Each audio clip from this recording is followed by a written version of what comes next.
mais loolu bu ko gëmee au fond rek dañuy am dara tey équipe nationale bi demul final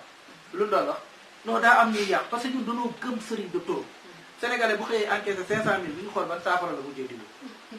boo ko dugaloo liggéey boo ko nee liggéey ma ngay jéem a liggéey ka ko jiita ba nar koo yàq te fekk final bi li tax ñu yegg fa du dara de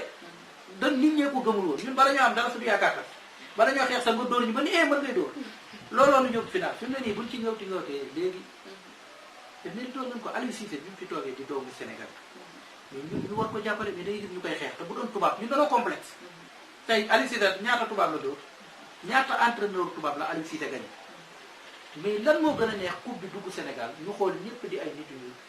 mais loolu du bonul bu ko tubaab jëloon sax ñun amuñu lu ñu wax kon nan leen jàppale ñu ñaanal leen yàlla def ñu indi ko ci fii parce que xubbul watani minal iman dëgg sëro ci jaamu yàlla voilà